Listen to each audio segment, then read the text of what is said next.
क्या आपने कभी सोचा है कि आखिर खाटू श्याम टेम्पल में बाबा खाटू श्याम की सिर्फ शीश की पूजा ही क्यों होती है और उनका शीश खाटू धाम में कैसे प्रकट हुआ? आज की इस वीडियो में हम जानेंगे बाबा श्याम के शीश दान से लेकर खाटू में उनके प्रकट होने की अद्भुत कथा।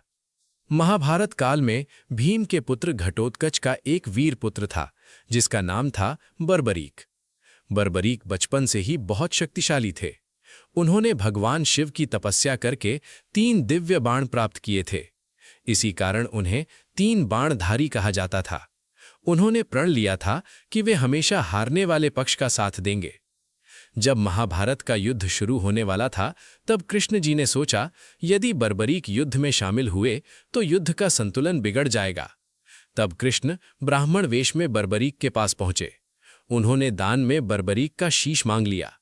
बर्बरीक ने बिना देर किए हंसते हुए अपना शीश दान कर दिया। लेकिन उन्होंने एक इच्छा रखी, मैं पूरा महाभारत युद्ध देखना चाहता हूं।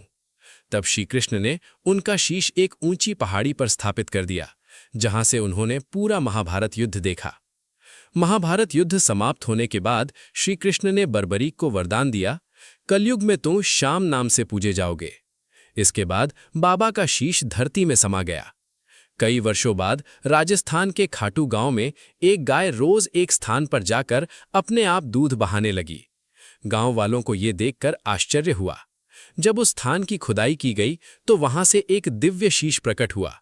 लोगों ने उस शीश को अत्यंत श्रद्धा से उठाया। कहा जाता है कि उस रात गांव के राजा को सपना आया जिसमें आदेश मिला कि इस दिव्य शीश को मंदिर में स्थापित किया जाए। इसके बाद खाटू में बाबा श्याम का भव्य मंदिर बनाया गया। आज करोड़ों भक्त खाटू श्याम टेम्पल में आकर बाबा के दर्शन करते हैं। उन्हें हारे का सहारा, लखदातार और शीश के दानी कहा जाता है। मान्यता है कि जो भी सच्चे मन से बाबा श्याम को पुकारता है उसकी हर मनोकामना पूरी होती है। अगर आप भी बाबा श्याम के सच्चे भक्त हैं तो कमेंट में लिखिए, हारे का सहारा बाबा श्याम हमारा। और ऐसी ही भक्तिमय कथाओं के लिए चैनल को सब्सक्राइब जरूर करें।